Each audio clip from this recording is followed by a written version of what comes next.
زوجين من ولاية ألاباما الأمريكية راحوا يقضوا شهر عسل في استراليا سنة 2003، وقضوا أول أسبوع في سيدني وهي واحدة من أكبر مدن استراليا، وزاروا دار الأوبرا المشهورة، وأجروا قارب يوديهم لحطام سفينة مشهورة اسمها يونجولا عشان يمارسوا رياضة الغوص. وهناك حصلت الجريمة. موضوع النهاردة هو قضية معروفة باسم ذا هاني مون كيلر.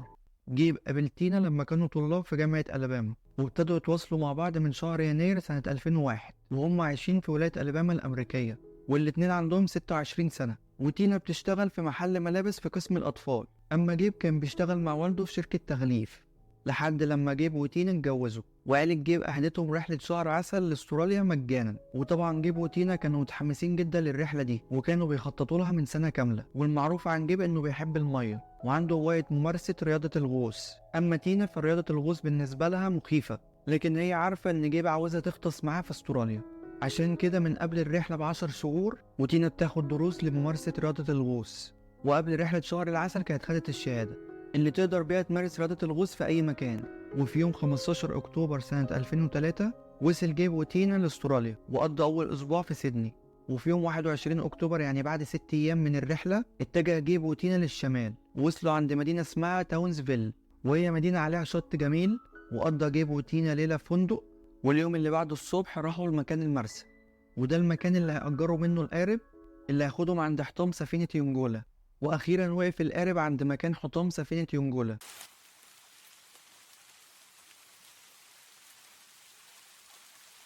جيب وتينا ابتدوا يلبسوا اللبس الخاص بالغوص مع 4 كمان من الغواصين اللي معاهم على نفس الرحلة. وجيب وتينا الاتنين شركاء في الغوص، يعني هما الاتنين لازم يفضلوا مع بعض، ما ينفعش حد يسيب التاني لحد لما يرجعوا لسطح المحيط. وفعلا كل جروب من الغواصين عملوا عمق 100 قدم، ولكن جيب لاحظ ان ساعة الغوص اللي هي بتفيد الغواص بانه يعرف كام اتبقى من الهواء والعمق اللي وصل ليه اتعطلت. فجيب عمل اشارة لتينا بانه عاوز يطلع للسطح عشان يصلح الساعة. فعلا طلع جيب وتينا للسطح، وحكى جيب لقائد الغواصين بان الساعة اتعطلت. وبعد كام دقيقة قائد الغواصين صلح الساعة ورجع جيب وتينا تاني لقاع المحيط، وبدأوا يتحركوا حوالين السفينة المحطمة ويشوفوا المناظر الجميلة للأسماك لحد لما وقت الرحلة خلص. وكل جروب من الغواصين طلع لسطح المية، ولاحظوا الغواصين إن في فقاعات من الهواء جاية من القاع.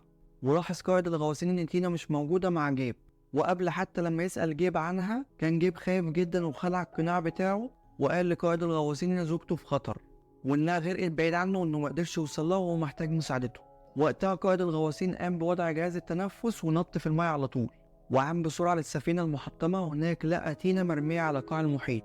فخدها قائد الغواصين ورجعها لسطح المحيط، وقام بوضعها على القارب وابتدى يعمل لها انعاش للقلب لمدة 45 دقيقة. ولكن للأسف تينا ماتت بسبب انسداد الهواء، اتخنقت يعني.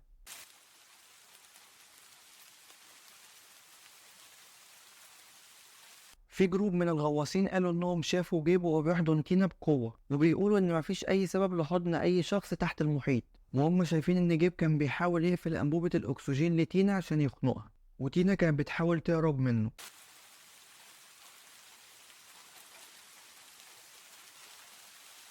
الدليل اتقدم للمحكمة بان جيب عنده خبرة في الغوص وكان يقدر ينقذ تينا، وان جيب كان عاوز ياخد فلوس تأمين تينا على حياتها. وقال المدعي العام بريندان كيمبل بان اكيد كان واضح لجيب انه لو ساب تينا هتموت، وقراره بانه يسيب تينا ده قرار لا يمكن تفسيره. وامه ووالد تينا واختها سافروا لاستراليا لحضور المحاكمة اللي وصفوها بالكارثة، والنيابة بتقول ان المفروض جيب ياخد 5 سنين سجن ويقضي منهم مش اقل من 18 شهر، ودي عقوبة القتل الخطأ. ولكن القاضي حكم عليه ب4 سنين سجن، قضى منهم جيب 12 شهر وخرج. الغريب ان جيب في وقت المحكمة كان مبسوط جدا، وظهرت معاه مراته الجديدة اللي هي تشبه جدا تينا اللي ماتت.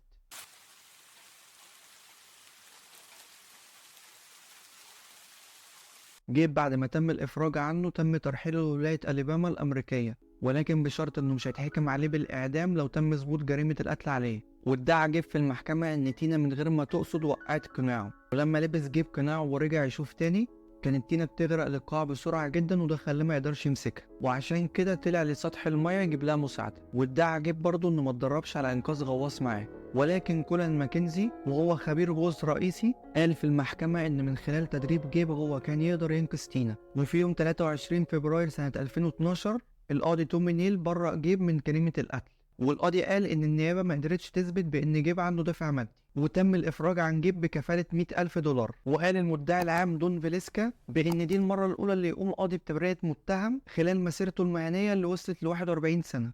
وبيقول كان المفروض تروح القضية لهيئة المحلفين وهم اللي يقرروا. قول لي رأيك، هل أنت شايف إنها جريمة قتل ولا هي مجرد حادثة؟ بس كده، متنساش تعمل لايك وتشترك في القناة. سلام.